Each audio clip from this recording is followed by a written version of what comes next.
Hello everyone. In this series, we will be discussing about the most practical way of writing the GP solution. ठीक है, तो अब इस video में हम डिस्कस करेंगे the first aid for snake bite. जैसे कि आपने जीपी में देखा होगा, बहुत बार ये सिचुएशन आती है कि your group was enjoying your refreshment at a common meeting place और व्हाट्सएवर करके तभी आता है कि a local person came to you and informed you that some villager got bitten by a snake in a nearby field. तब आप respond करोगे वहां पे जाके, बट उस रेस्पॉन्स में आपको करना क्या है? खाली फर्स्ट एड लिखना कोई सोल्यूशन नहीं होता कि you have given the first aid and took him to hospital. What actions you have written, action से इंपैक्ट आता है, क्योंकि देखो सीधे सीधी बात है, actions are equals to OLQs। जितने ज्यादा एक्शन, जितनी ज्यादा प्रैक्टिकल नॉलेज आपकी वहां पे दिखेगी, उतनी ज्यादा आपकी क्वालिटीज वहां पे निकल के आएंगी। ठीक है, तो चलो बात करते हैं कि अब यहाँ पे स्टेप 1 में क्या करना था। जैसे आपको पता चला, आप उस पॉइंट पे गए, तो सबसे पहले आपको असेसमेंट करना है। इसका एक सॉर्ट ऑफ क्या कि देखो एक कॉमन स्टेप है आइडेंटिफिकेशन ऑफ स्नेक, बट क्योंकि आपको बाहर से इंफॉर्मेशन मिली है तो आप आइडेंटिफिकेशन नहीं कर सकते। उस केस में आप उस इंसान से जस्ट पूछोगे कि सांप दिखने में कैसा था। नॉर्मली क्या होता है कि जब अगर कोई इंसान को सांप काटता है तो वो फोटो ले लेता है ताकि ट्रीटमेंट में पता चल सके कि सांप जहरीला था या नहीं था।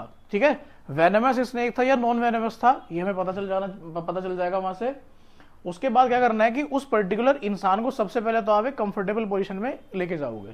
ठीक है, उसके बाद जितने भी एक्स्ट्रा आइटम्स उस पर्टिकुलर इंसान ने पहने हुए होंगे, जैसे शूज है, या अगर कोई महिला है तो उस केस में उसने अगर पायल पहनी है पैर में, है ना, एक बार ये उनके ना पैरों वाले बिछुए होते हैं, उसको बोलते हैं, कि कोई भी एक्स्ट्रा मटेरियल है उसको रिमूव करना है इमीडिएटली, क्योंकि सांप के काटने के बाद उस पर्टिकुलर बॉडी पार्ट में स्वेलिंग आएगी ही आएगी 101%, और बहुत गंदी वाली स्वेलिंग आती है उस पार्ट में। ठीक है, तो अगर एक बार स्वेलिंग आ गई और वो पर्टिकुलर पार्ट, रिंग, चेन, कुछ भी या जूते वगैरह भी होंगे, तो उसको निकालते हुए बहुत ज्यादा डिस्कम्फर्ट होगा, बहुत ज्यादा डिस्कम्फर्ट होगा। ठीक है, और मेटल के केस में तो आप निकाल भी नहीं पाओगे ढंग से। ठीक है, तो निकालना बहुत जरूरी है। ठीक, उसके बाद अगला स्टेप ये है हमारा कि जो भी वो बॉडी पार्ट है जहां पे सांप ने काटा है, उस पार्ट को बहुत अच्छे से आपको साफ करना है, साफ पानी से और साबुन से उस पार्ट को क्लीन करना है। उससे क्या होगा कि जो भी एक्स्ट्रा जहर वगैरह वहां पे होगा, सांप का वेनम जो भी होगा, वो वहां से एक्स्ट्रा पार्ट क्लीन हो जाएगा। मतलब मोस्टली तो क्लीन हो ही जाएगा, जो बॉडी पार्ट के अंदर नहीं होगा इंजेक्टेड, बाहर वाला हिस्सा तो साफ हो ही जाएगा।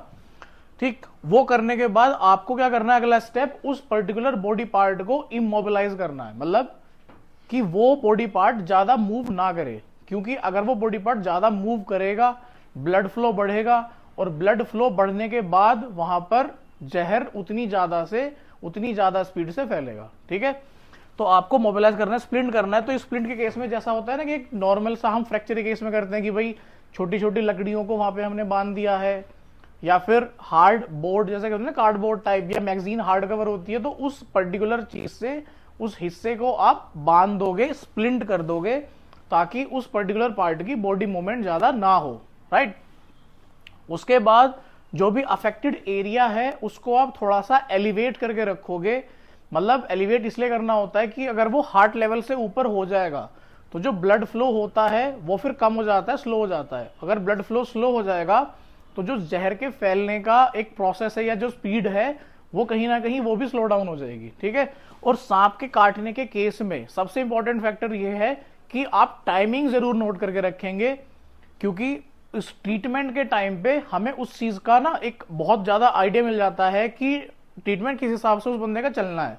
क्योंकि जितने देर में जहर फैलना होगा, जो एंटीडोट होगी उसको कितने टाइम में काम करेगी, वो सब टाइम रीडिंग्स हमारे पास एक काफी हद तक होनी चाहिए। ठीक है, तो इतना होने के बाद, और ये चीज आपको तुरंत के तुरंत फिर उसको मेडिकल ट्रीटमेंट के लिए लेके जाना है अब वैन में। अब आप ये ध्यान रखेंगे कि कभी भी आप एम्बुलेंस वगैरह का वेट नहीं करेंगे इन केस ऑफ इंजरी, क्योंकि एम्बुलेंस का आना एकदम से उस टाइम पे जरूरी नहीं होता, फिक्स नहीं हो कि एम्बुलेंस आ जाए। तो जो भी वहां पे अवेलेबल मटेरियल हो, जैसे कोई भी पासिंग बाय व्हीकल्स है, या अगर आप किसी ऐसे जगह पे हो जहां पे नॉर्मली लोगों को आना जाना है, कॉमन मीटिंग प्लेस है, तो जो वहां पे गाड़ियां खड़ी होंगी आप उनको यूज कर सकते हो और लेके जा सकते हो। तो जीपीई में जब इसका सॉल्यूशन लिखने की बात आएगी तो आप ये पूरा डिटेल नहीं लिखोगे, ठीक है। आपको जस्ट छोटा सा लिखना है, जैसे सबसे पहले get person in comfortable position, उसके बाद लिखोगे take off the extra material like shoes and all, उसके बाद लिखोगे क्लीन दी वाउंड या clean the affected areas with water and soap, और उसके बाद लिखोगे immobilize the area and splinted it, और फिर आप उसको मेडिकल इमरजेंसी के लिए लेके जाओगे, और meanwhile keep a reading on the time.